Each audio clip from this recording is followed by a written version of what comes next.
Hola! Welcome to the first edition of the second half of 2014, whatever with Don and Justin, where we once again discuss plenty of topics, including but not limited to... Yeah, whatever. Hey everybody, and I am not going to talk about the movie I said I was going to talk about on last week's episode this week because he didn't watch it, so we'll have to wait until next week. Yeah, whatever. 'Cause this is United States or whatever. And this is my United States or whatever.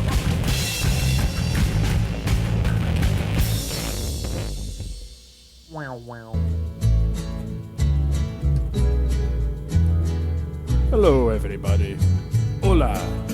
¿Cómo estás? Hola. Muy bien. Ah.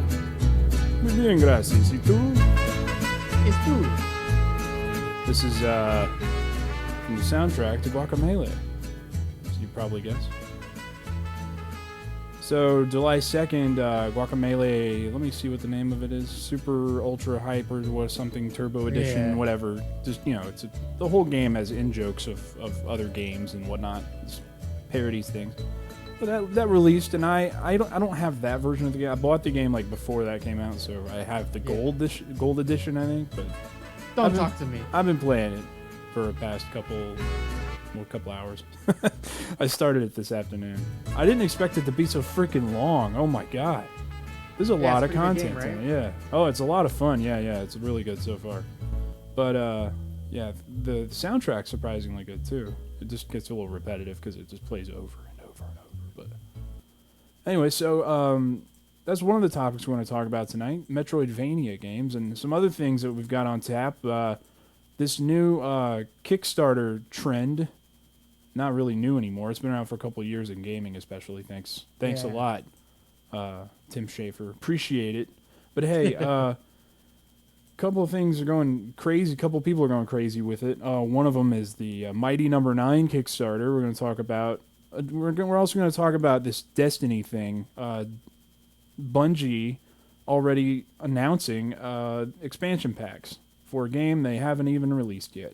So What the heck's up with that? I have no idea, but we're going to talk about all that and more. But first, how was your 4th of July weekend, Justin? It was pretty good, very typical. Saw some fireworks and hung around in the house, and I gained a lisp suddenly. I'm That not sure is why. I just got a lisp. Interesting that you gained a lisp. I don't understand. I gained a lisp and I laughed a lot. No, I don't know. It wasn't too bad. It was You didn't just, lose any kinda, limbs. What? You didn't lose any limbs. You're still whole. I lost my common decency. Oh, that's not because of 4th of July weekend though. That happened a while ago. Oh, okay. I But think- everything was pretty good. Well, that's good. I'm glad. And you? Me? Nothing much. I just drove around playing this all weekend. Yeah. Save the motherfucking day, yeah. Fuck yeah. Only way, yeah. Your game is through. Now you have to answer to America.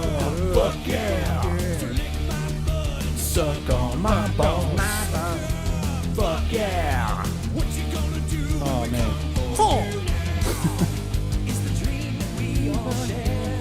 Such a good song. I love this song. I like slavery. Fuck yeah. What?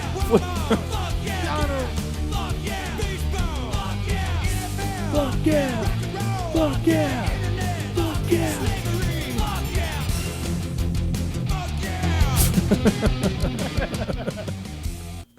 All right, so it's interesting now that I'm looking at the video, and he popped up with a turban, and I finished up the Prince of Persia: Sands of Time trilogy today, so that's kind of relevant. I mean, how much did you like of Prince of Persia? Like, if you had to rate them all, like, what would you say was your favorite? Favorite? It's tough because I really like Warrior Within, except the map. The map sucked ass, and I got lost a couple times.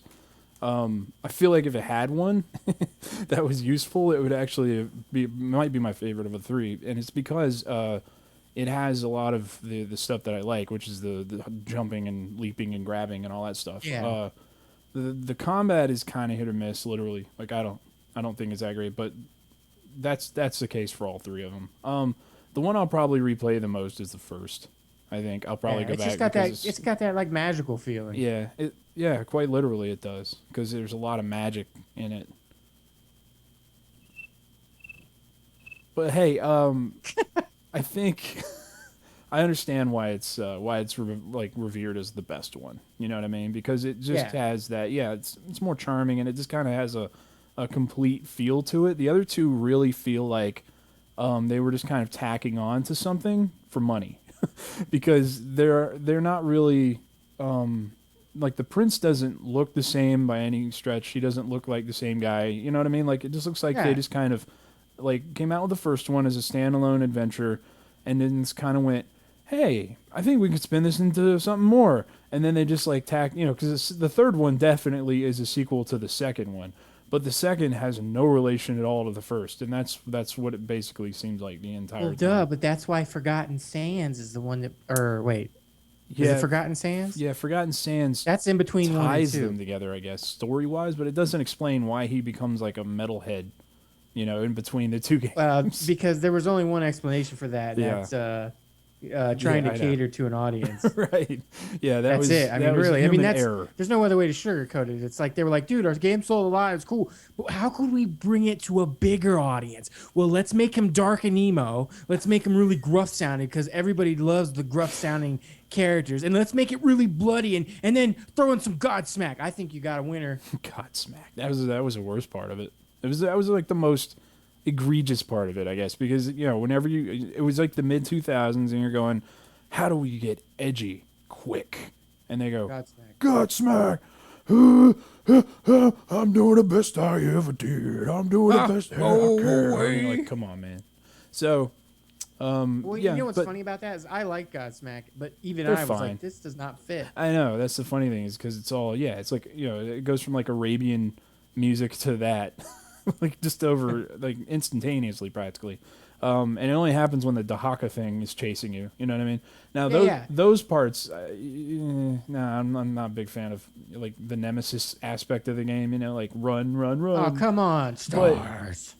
Dude, the bosses of the games are particularly bad. I think the third one.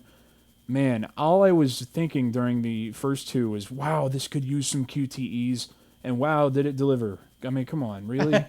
No, seriously, QTEs are, I think, are appropriate in certain aspects, but some games just use them way too much. this one is not too bad because you only have to press X on the controller. Press X on the controller. You separate those two words, and it sounds bad otherwise, but. If you press the X button, that's the only one you have to worry about. It's not like God of War where you have to press, triangles, cross X, whatever you prefer to call it. All the different, symbols and stuff. You don't have to worry about that. You just have to worry about pressing X at the appropriate time. At the most inappropriate time, press the X button. Oh, you did not. You failed. Please restart this battle. It's laborious and annoying. Farah. Yeah, the guy from the first game makes a return in the third as the voice, and Yeah, then he's got the a good voice. Evil Prince is actually a completely different VA, so completely it is a different guy. completely- Yeah, and he's only been in like 15 things in his life, and Bummer. yeah, so I don't know, but most of them are as a live action actor, not actually Oh, okay. voice actor. It's really weird. I'm like, I guess they picked him up for cheap. They're like, yeah, He's well, doing the best he can. Now, wait. Well, he was fine. I don't know about the switching between the two, the good and the evil prince were that was kind of you couldn't do it on the fly. And I was reading Yeah. about the development of the game. Apparently, like when it originally began development, it was going to be darker, like Warrior Within, but the feedback from Warrior Within came in, because they all kind of crossed each other development wise because they did them right after each other, Yeah. literally. And I guess they started, pre-production on the third one on Two Thrones before like reviews and whatnot came back for Warrior Within. So they saw the negative feedback toward the edginess, quote unquote, aspect of it, and they kind of decided to go back to the first game's So they were like, feel oh, after that. shit. But the third game was actually originally supposed to let you choose or switch between the two on the fly. and they ended up just making it contextual, and it was like, they designed levels around when you changed into the Dark Prince, for example. Like he has like a chain whip, kind of like Kratos. Yeah. So he can latch onto things and swing from it, in certain parts of the levels, and the regular Prince can't do that. So whenever there are times where you need Prince. whenever there are times where you need to like cross big gaps and things like that, he conveniently changes into the Dark Prince instead. So, I don't know. It just, that felt kind of gimmicky because of that, but it was, I guess, a nice way to change it up because, So playing as a regular Prince gets kind of old after a while. I gotta ask. So I mean, would you say that even now that you just played those, Yeah. would you say you'd recommend people to play them? Like, did you enjoy them even Yeah, now yeah. as old as they are? I would. I think they hold up pretty well, honestly. And the other thing is, the PC ports are nice, of the first two especially, because they just work with the Xbox 360 controller out of the box for whatever reason. And the third one was made with the 360 controller in mind because it came out in 2005 after the 360 came out. And they, for whatever reason, borked the support for that 360 controller. So even though it recognizes the buttons as being A, B, X, Y, the D-pad and whatnot by default, and there are things like in the tutorial, it's labeled click the right stick to, go into first-person view or whatever like that. It tells you to click the right stick, whereas before on the other games it says click button 10 or something like that, The buttons and these triggers, for whatever reason, just don't work in the game.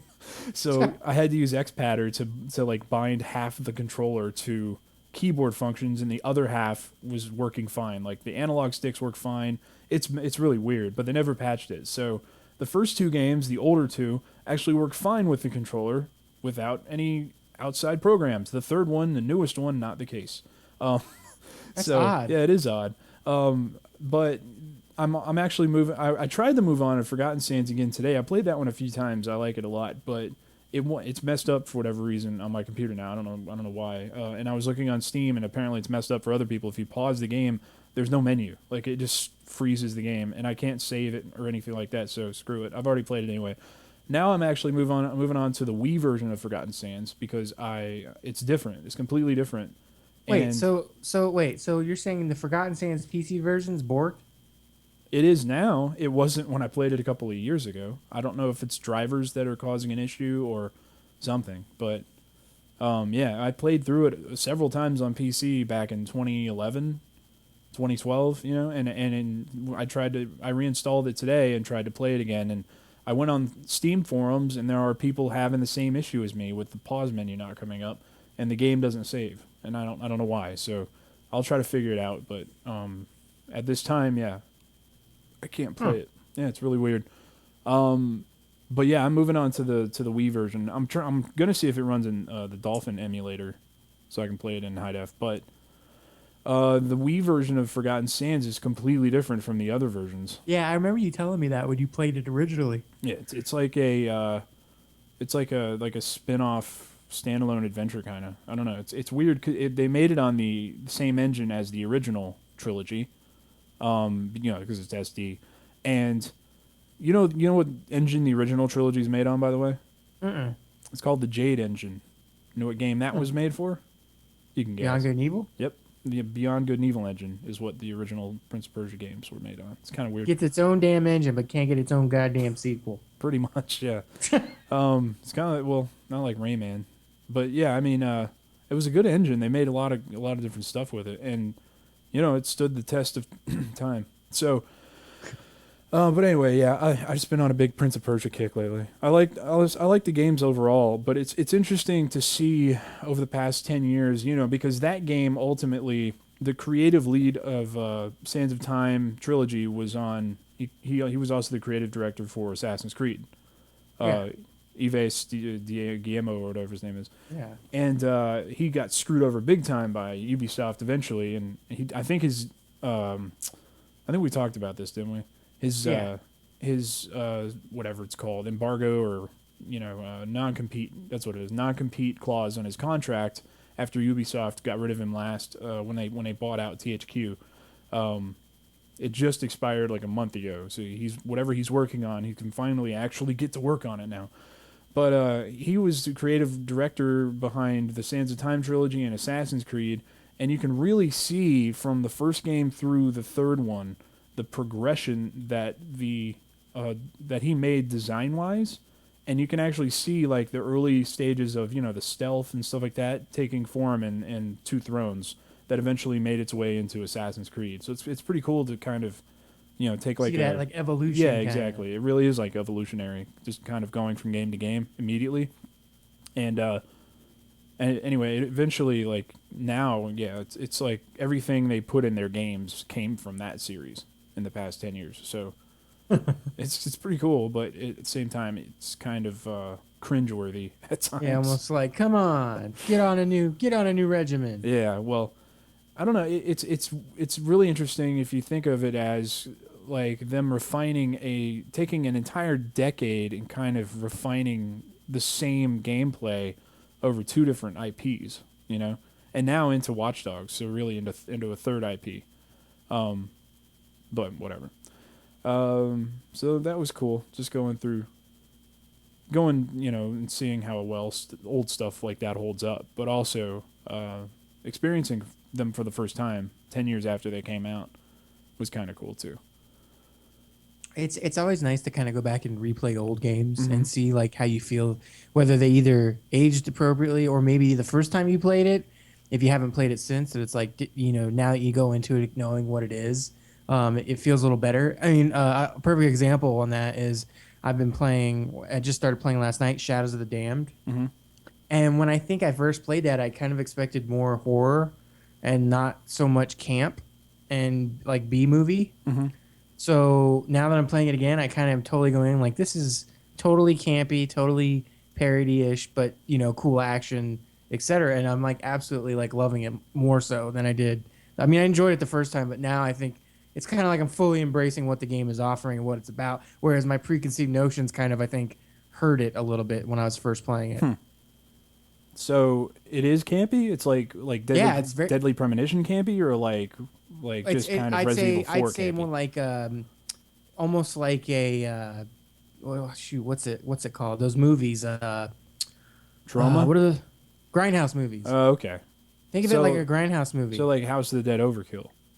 Kinda, but not. I mean, I wouldn't say it's as crazy as that. But like for example, I mean, you've got a gun that talks to you basically, and he's a demon, and then you guys have banter back and forth, and then like he's like, oh well, if you get covered in darkness, to take the darkness away, you got to shoot the goat head, and the guy's like, well, why is it a freaking goat head? And it's like, oh well, it's the demonic world. They have their own rules, and you know what I mean. It's like silly stuff like that. And it's really funny. Like you pick up these strawberries in the game, and the guy's like, the demon's like, oh my god, it's strawberries, and you're like, eventually you ask him like, what's the big deal with strawberries? He's like, oh yeah, it's basically just a big joke, the demon overlord's joke, and that strawberries are actually made of like tongues and blah blah blah. But people think they're delicious fruits, So it's just this weird campy thing, and it's just now that I know that, like I said, I didn't really quite know that playing it the first time. I think I was kind of like, what is this? And the whole time I think I kind of had this surreal feeling of like, I don't get really what this game's going for. But now that I'm replaying it, it's been like a few years. I'm totally just digging it because I'm totally getting into like all the campy. Wasn't that one made? Wasn't that a collaboration between Shinji Mikami and Suda51? Yeah, it was actually it was a collaboration from those two plus the music guy from Silent Hill, and you can totally tell in the music tracks. Oh yeah, he even has that girl. Cool. I think Laura Bailey. I think is her name. I think isn't she the one that sings in some of the songs? Probably. But anyway, it's either her or somebody else. But he always has them singing in the Silent Hill songs. And again, there's a track where they're singing, and it's got that it's got that Silent Hill sound at times with the music and stuff. And so yeah, it's a really neat combination. It's sad it never went to PC.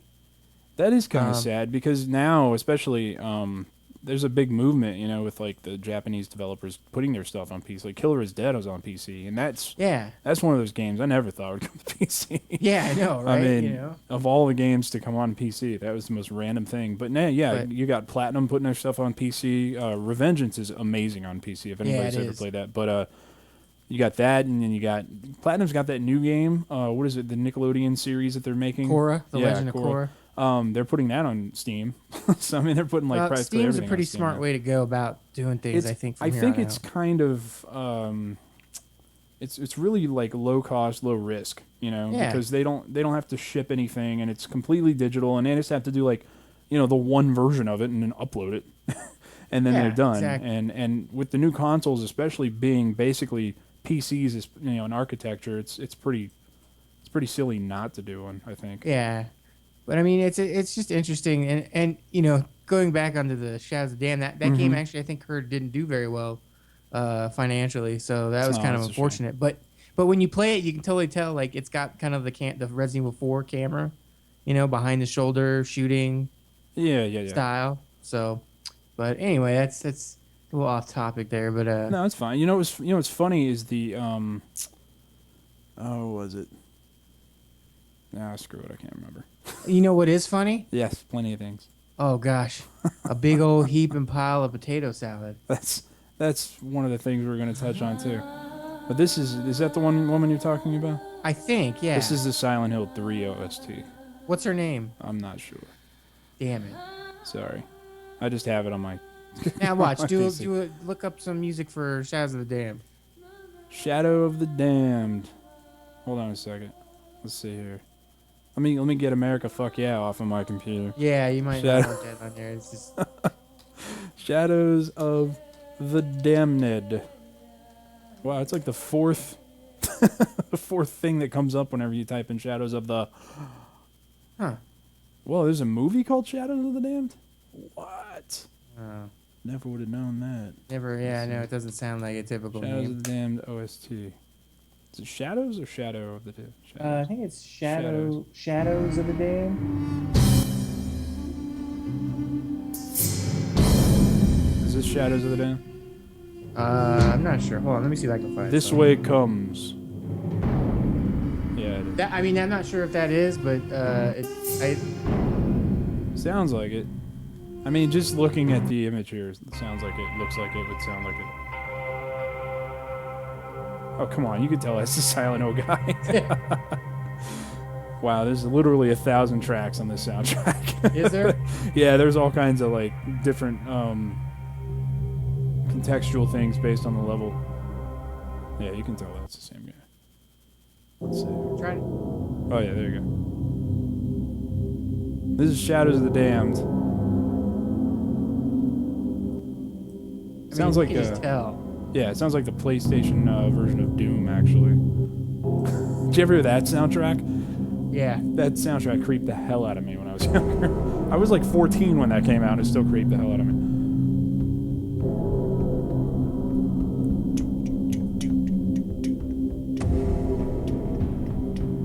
But I mean, listen to the premise of the game. The game follows the story of Garcia Hotspur, a Mexican demon hunter who goes to hell to battle its evils in order to save his true love.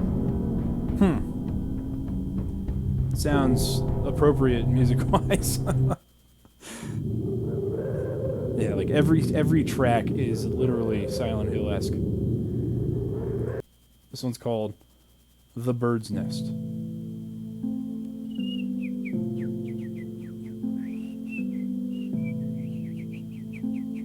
Do As Evil as Dead, number 8. Number 8. Hold Yeah. on a second. That's gonna take a while to get back to because there's so many tracks. As Evil as Dead. Oh, there you go. Nothing is learned. I think this is a Journey cover. It's not. Wasn't this on the Transformers soundtrack? Yeah, Maybe should have not. been. It sounds like it could have been. Oh no, her name is Mary Elizabeth McGlynn. That's it. Okay. Isn't she married to Tim Burton? No, that's different. Yeah. It's one of those. She's one of those 3 named British women. Yeah. First, middle, last. That's me. But, I mean, you could totally tell that's the guy. Yeah, you can. That's that. You mean that's a girl? I hope this isn't a guy. It might be the guy that does the Disney voices. You know what I'm talking about? No, it's not a guy. Hell. Well, one's hot, you see. So. There's also a nice Evil Dead I would say Evil Dead Oh, is there? homage Is it in called that S game. Smart? Yeah. No, I mean actually in the game, not just that Oh, song. okay. I thought you meant Like, music like wise. actually in the game, there's a nice like cabin in Where the will we woods. shop? We cannot stop at a smart. But anyway, His name is Don Allen. that would be a great, Yes. be a great tribute to have me on your soundtrack. Bam, Battle Ballet. That's the name of this track. Cannibal Carnival, Cat or Mouse. There's a lot of interesting tracks here. Yeah, definitely. But yeah, so it's all on YouTube if you guys want to go check it out. I mean, if you want to buy it, please do. I don't know where you'd get it, but hey, probably Play Asia or something like that. Probably. Some place that specializes in obscurity. Yeah, Play Asia. Play Asia. You know what I'm saying? I have no idea what you're saying, Don. So we're gonna talk about potato salad or what? No, it's not really worth mentioning. Okay. Oh, you just mentioned it, so I guess we will. Okay, cool. What he's talking about is we're going to segue into our main topic tonight. There is a Kickstarter campaign for potato salad. Somebody wanted to make potato salad, and they asked for, is that potato salad eating? So somebody wanted to make potato salad, and they asked for a $10 goal. They had a $10 goal, and now with 25 days to go, the Kickstarter has raised $29,454 with 2,500 backers, and still not done. So they've added stretch goals, like at $300, they said they would call a chef to get a better recipe. At $350, it said make way more potato salad and probably do a third recipe. And then let's see, $1,200, they said they'll pay someone to film a thank you video. $3,000, they said my kitchen's too small. I'll rent out a party hall and invite the whole internet to the potato salad party. Only $10 and above will be allowed in the kitchen. The internet loves potato salad. Let's show them that potato salad loves the internet. And so of course this is fueled by people thinking it's hilarious, and we think it's funny, but it's. I was mentioning to Justin, there was a guy that makes really awesome, fan art basically of like Naughty Dog projects and things like that, and he needed like a medical procedure, and they were having a hell of a time raising the money for him to get one, and in exchange, Yeah, like needed it for a medical to procedure stay alive, to live. right? Within weeks, he would have been dead. So, and I'm not even sure how that one turned out. That shows how much I care, but I'm such a dick. But the main thing is, that really had trouble raising little more than the amount that this thing has raised already. And I don't know when it started, but it's going, almost another month. So the fact that people will jokingly donate this much, money to something like this, it has 150,000 shares on Facebook, for example. So, I mean, it's just, it's funny, it's cute, whatever, but when people really need help and we have that much trouble actually, raising the money for it, it's kind of sad to me. But a joke will like be shared on Facebook like crazy. That's crazy. But that's the internet for you. That's people for you. It was also on CNET. Yeah, well, they're just covering it, but that's the sad thing is, CNET, I don't know if they might have covered that guy needing help, but, it's just like, come on, man. You know what's really funny about this is now you have, Come on, if you look up potato salad, you have another person that's saying a potato salad. You have another person. Yeah, it's going to start a trend. It's like I'm also making potato salad. And then this one's the best one. Potato salad, the video game. A game where you can make a potato salad. Just like what happened with Tim Schafer, after he got his whatever 3 million or whatever, then all of a sudden we had how many dead gaming, directors coming out of the woodwork wanting to make products, and yeah. I've looked at it, since that whole thing a couple of years ago. I've looked at some of the games that have actually come out. Like I think not most of them, I don't know for sure most of them, but a good number of them have actually been pretty successfully done. And everybody, of course, is worried. Oh, well, everybody's going to just take the money and run. Well, they actually turned out a lot of pretty decent products from what I've seen so far. You had the Leisure Suit Larry remake that actually turned out pretty well. The Tex Murphy thing turned out really well from what I've seen, and I've talked to people that played it. They were big fans of adventure games in the 90s, and they say it was like really faithful to the old games. Yeah. And you got Broken Age, which came out, which it's been reviewed pretty fairly well. I don't think it's done so poorly financially either. So, but yeah, I mean, most of these games, Wasteland 2 is coming out in August, I think. That's the only one that I've backed personally because I like the story of Brian Fargo, the guy that created Descent and things like that. Yeah, I backed Shovel Knight, which recently was released. Right, that turned out really well. Yeah. FTL turned out really well from what I've heard. I mean, there's a lot of success coming out of this thing. So I know Gianna Sisters was one, right? That turned out pretty well. I like that game. So anyway, I'm not surprised that there are a lot of people doing the whole stupid thing with the potato salad either. But one of the things. Well, go ahead. Oh, I was gonna say I've got one here. Here's the link. Go ahead and click it. Tell me if you can see it. It's a preview. It hasn't been validated yet, but eating red vines. Yeah. Yeah, and that's yours personally. And it's not live yet, but the short blurb is I just want to see how many red vines I can eat before I get sick of them. and people will hopefully pay you for it. And here's my rewards. So if you pledge $1, you get a personal email thanking you for making me sick in the Great Red Vine Eating event of 2014. Nice. If you do 5, you get a personal shout out at the end. Right. If you do 15, you get a picture emailed to you of me eating the red vines. Nice. If you do 25, you get all that. Plus, I will personally customize a wrap for your very own red vine 64-ounce container.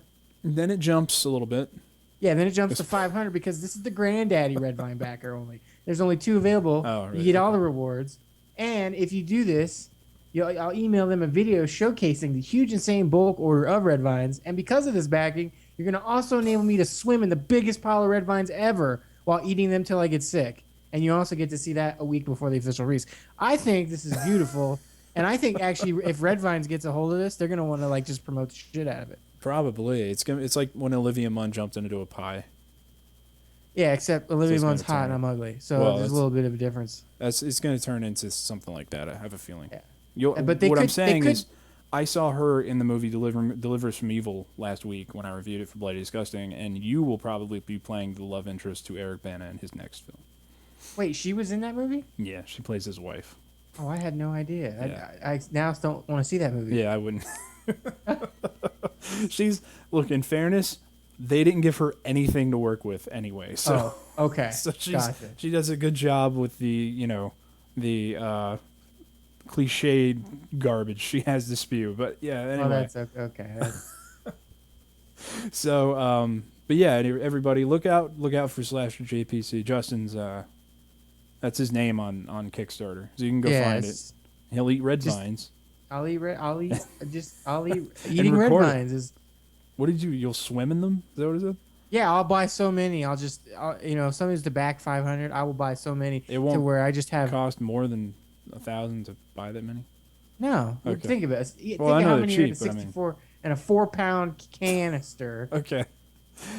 But anyway, and don't forget they're fat free. So this is all guilt free. Nice, wow. But you know what? The Kickstarter has to approve it, and they might not think mine's as cool as potato salad, apparently. So we have to see. It's unbelievable that got approved, the potato salad thing. You can literally do anything on there, I guess. Maybe I will do one. Maybe I'll just do one for some equipment or something so I can actually get some stuff done. I'm thinking that perhaps next week's episode, Kickstarter will actually sponsor us. Oh, we could probably do a Kickstarter for our podcast. That's true. Yeah. I mean, Penny Arcade did it. Yeah, but people want to listen to them. Yeah. Hey, people want to listen to us, damn it. They just don't know about us. Yeah, exactly. That's the problem. I know. I'm working on it.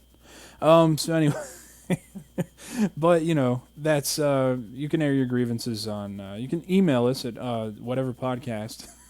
Yeah, please do. At gmail.com or Don Allen does at gmail.com, and I will answer all of your concerns on a future episode. Even if you email us, it'll give us you material. Think we're shitty. Do it. Yeah, it doesn't matter. And we'll talk about it on the next podcast. It's like somebody on Bloody Disgusting the other day when I did my review of. I actually did a review of a movie called Under the Skin a couple of months ago for my own site, and then the owner of Bloody Disgusting was watching it, and he was like, "Wow," he's like, "We don't have a review of this up yet, but if you guys should check this movie out, it's amazing." And I said, "You can use my review of it." And he's like, "Send it over." So I sent it, and I gave it 3 out of 5 because I didn't think it was that great. So I put it up, they put it up, and I got a few people going like, bad review, this movie's amazing. And I'm like, no, it's actually a pretty good review. Like, I actually tell you why I don't think it's amazing, but hey, whatever. Do. So that's just the internet, though. You know, if you disagree with something, it's horrible. It's a terrible job. Terrible game. I don't like it. Terrible game. No, you know, it's actually a pretty good game, pretty well produced, pretty well made, but hey, you know, let's just call it shit. So anyway, we were going to transition from the Kickstarter thing into another thing relevant to gaming. It's the Mighty Number 9 Kickstarter that has just been started for bonus content after raising nearly $4 million in their opening Kickstarter just to make the game with. Also, now they want to. So now they're making a Kickstarter just for bonus content? Right. And in addition, they are also doing a animated series, which is going to be funded completely separately and not with any of the money that they raised for the game. So just so people don't have to worry. But it begs a question, like, is this, I don't know, do you think it's wrong to do this? Is it, I don't know. I don't know if it's wrong. I just think, like, it might be asking a little too much too soon.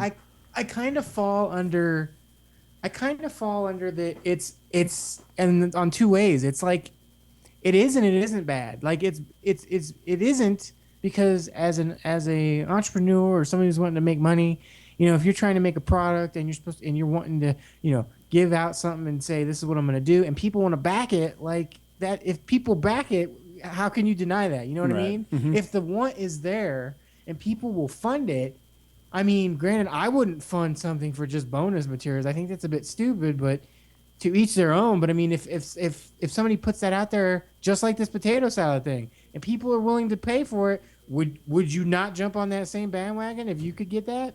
Yeah, that's how I feel about it. It's basically if it's not meant to be, it won't be funded, and if it gets funded, then obviously they weren't stupid for putting it up because there was a demand for it.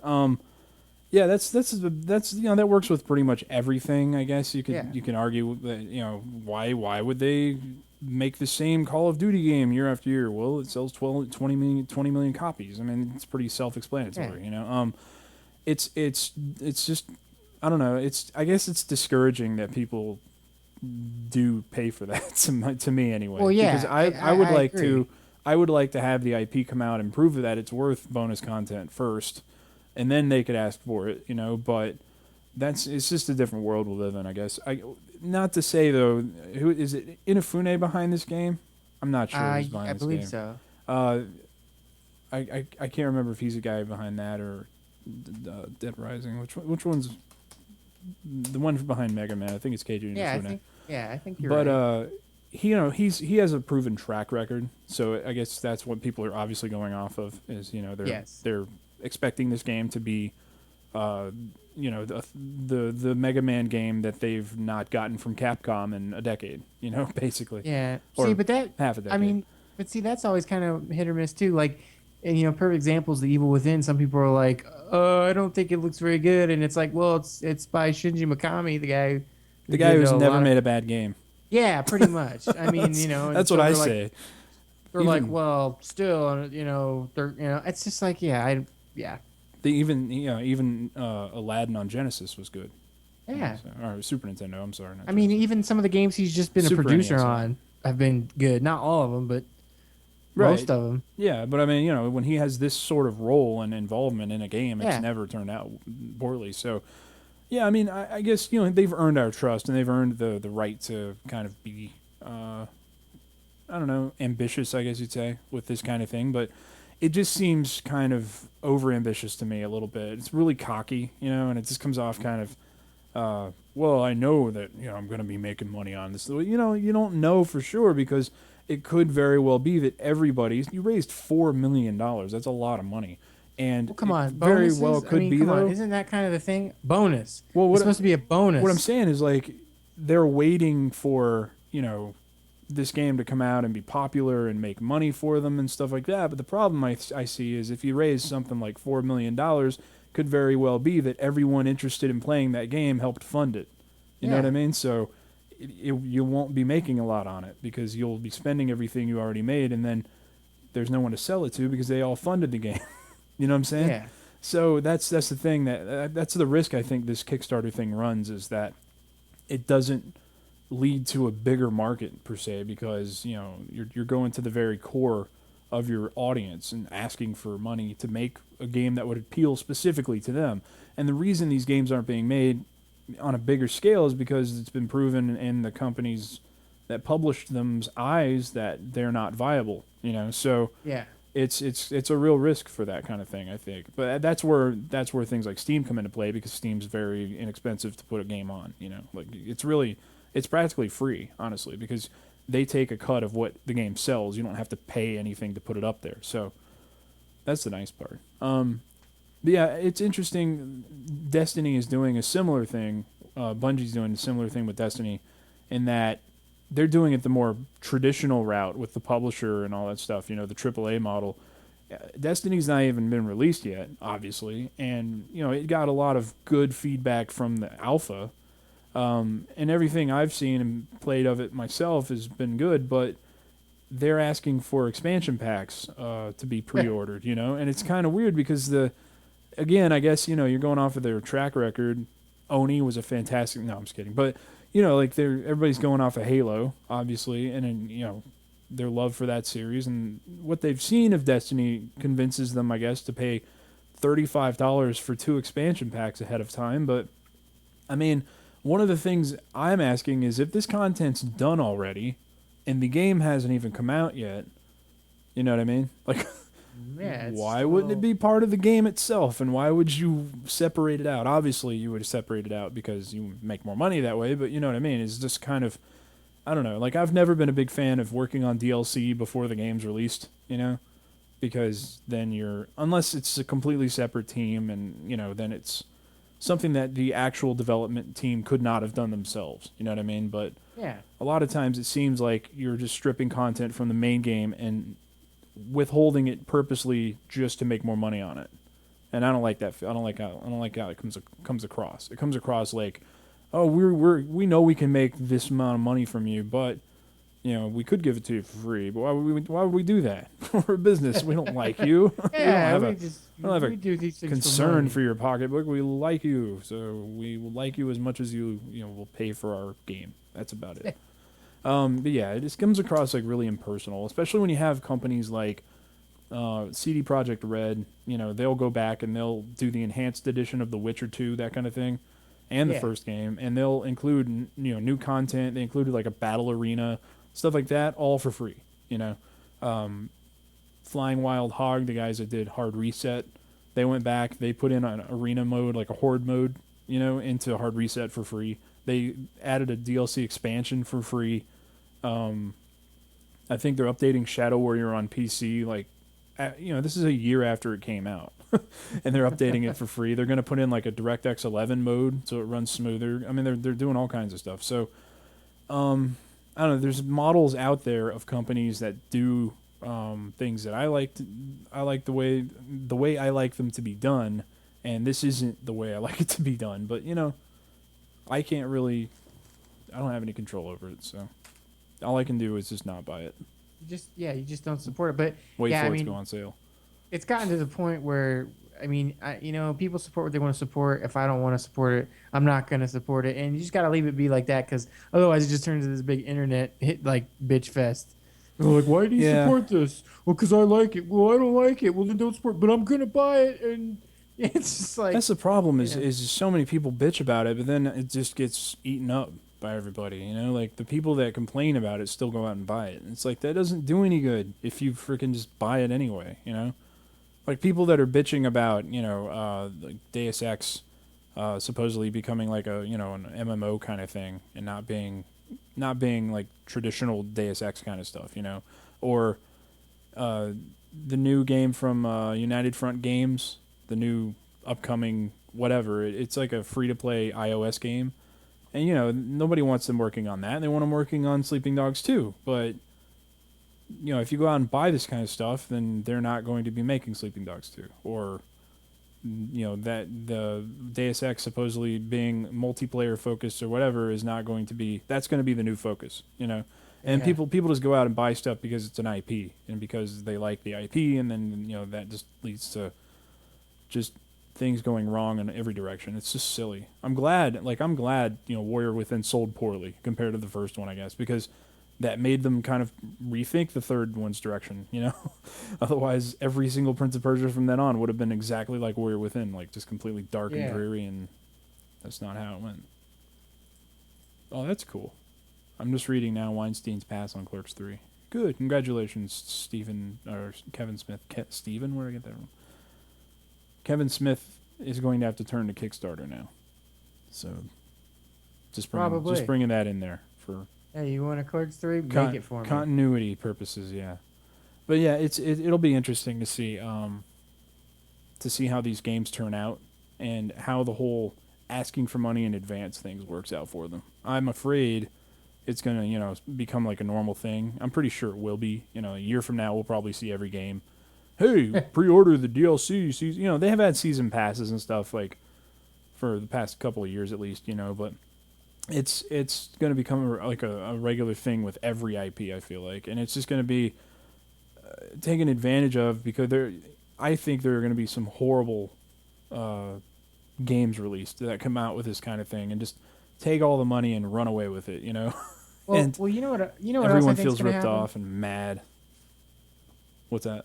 I think there's going to be a burnout from a lot of things. Mm-hmm. I think kickstarting and DLC is going to hit a burnout point, or people are just like, I'm tired of doing this, because it's it's even Call of Duty at some point is going to hit a burnout moment.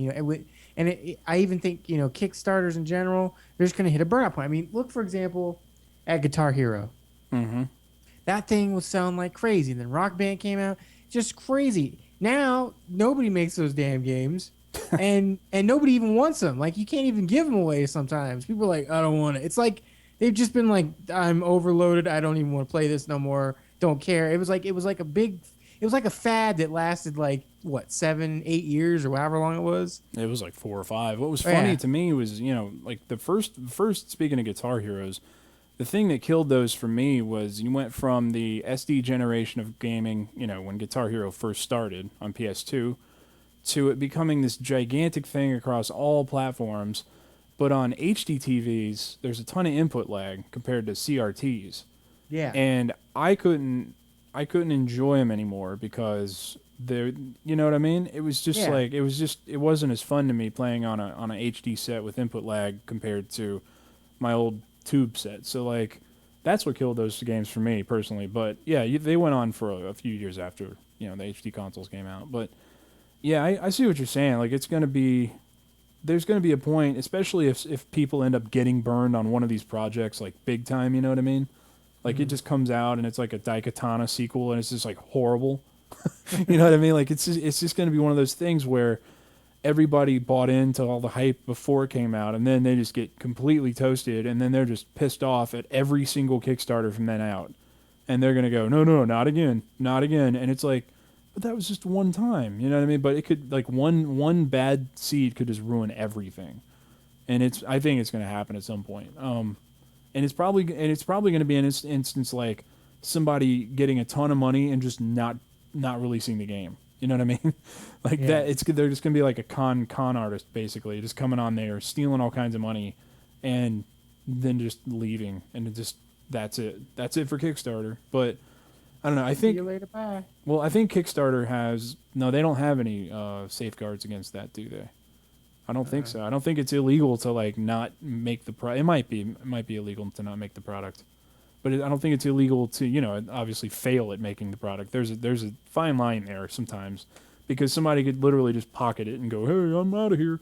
And then, they catch up to them and they go, hey, where's the money? What'd you do with it? And they go, well, it just fell through. Like, everything just didn't work out.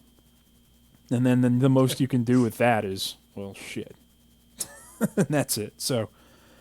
yeah, what can you do? I mean, Yeah, I'm no warrior. That's the whole point. I can't fight your battles. It's the whole point of Kickstarter, though. It's the risk, and it's people asking for money because they can't get a game greenlit any other way. So, but then there's early access now too, which is kind of like Kickstarter without the safeguards. So, I don't know. I think things are kind of a mess. They are. In It's because reality. it's early days and things have yet to be sorted out. they'll sort themselves out eventually. You know, like just the process of elimination. People will find developers that are actually truthful and trustworthy, and they'll fund their games, you know, nonstop. And then the idea ultimately, you know, is to become like self-sustaining as a developer, right? Mm-hmm.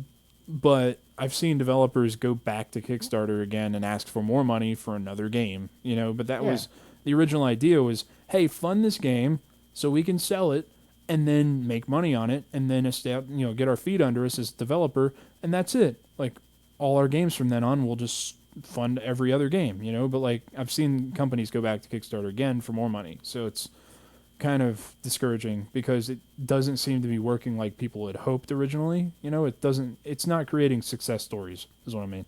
It's not creating Oculus, you know, like Oculus was kind of like an exception because they literally went from, you know, having no money at all to Lucky Palmer putting all of his life savings into the company idea, coming up with the prototype, and then Facebook buys them for $2 billion.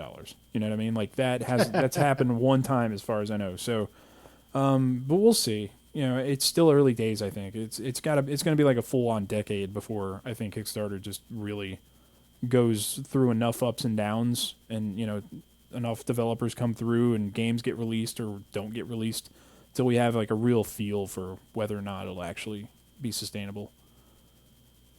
Well, you know, I just think fuck it. Let's just keep making our podcast, and we don't need a Kickstarter. We don't need it. Oh, we don't need it. It'd be nice though.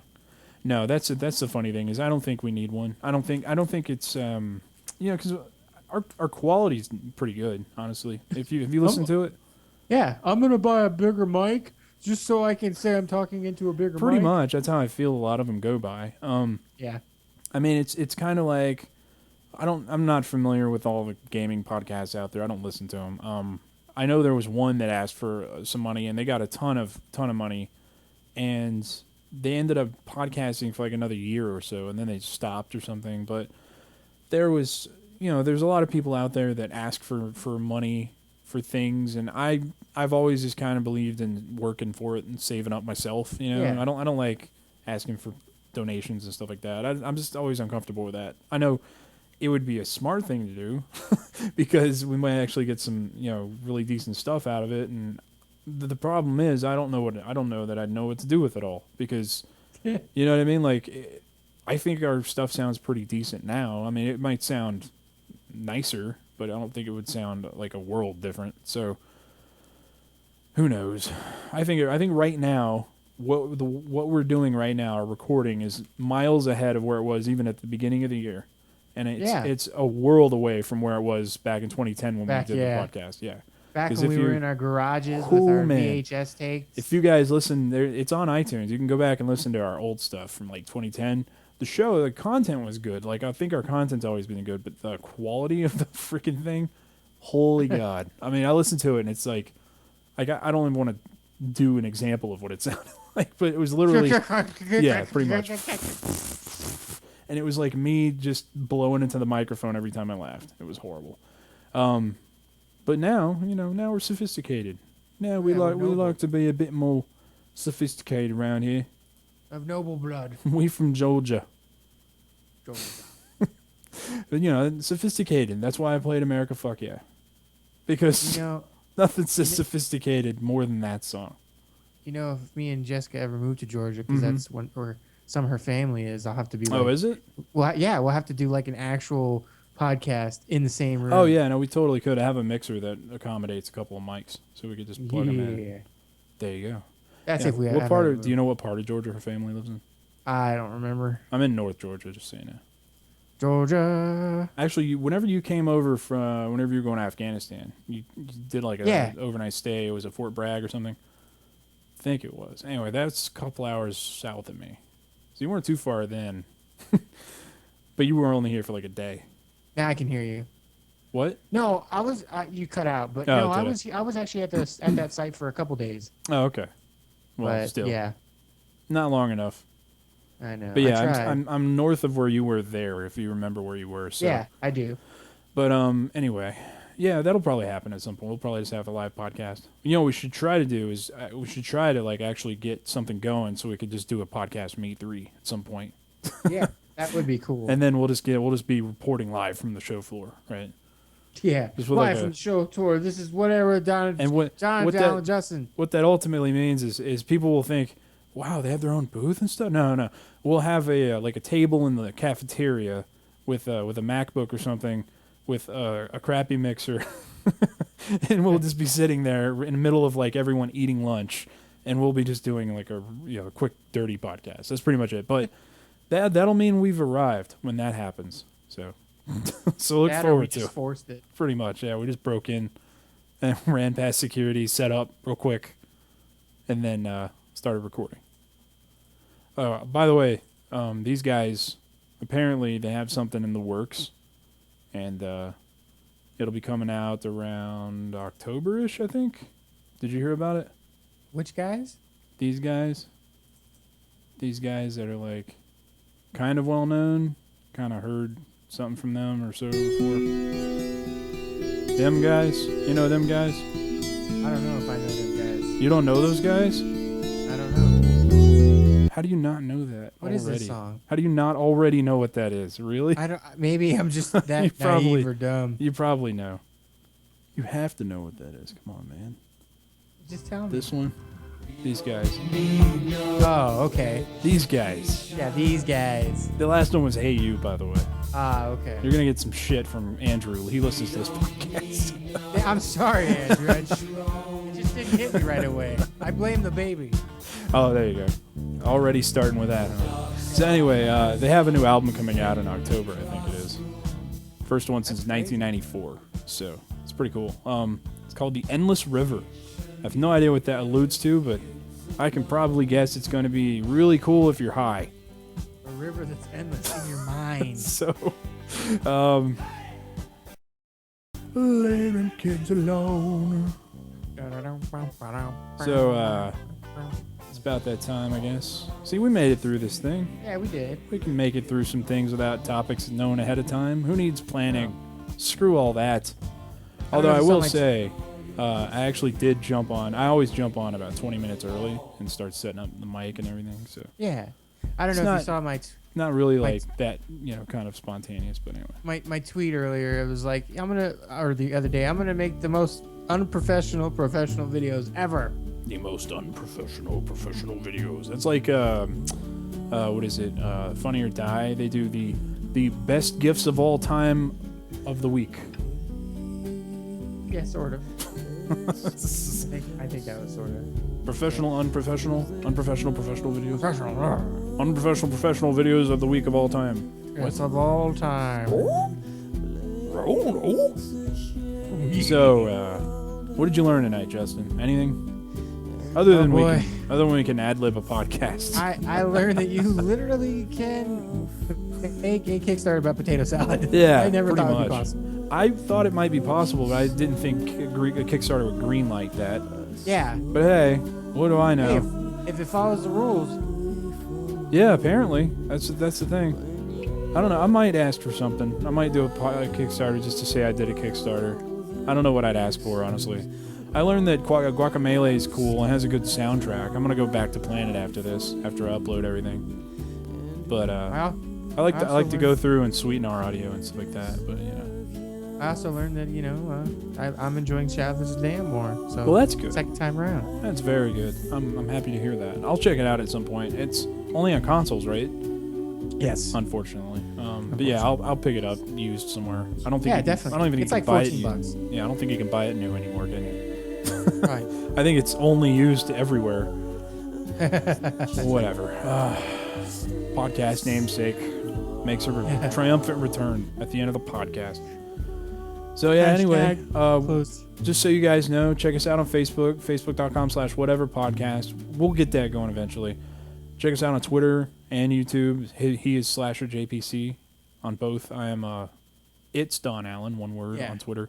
And Not does Don Allen. No. And It's Don Allen. we are on iTunes now, which I will get to work on archiving our stuff. And we might be some other places in the future. We don't know yet, but we'll keep on working on getting your attention because that's what we need. I like it a lot. I do too. Thanks for joining us tonight. And as always, take care of yourselves and each other. Thank you, everybody. Good night.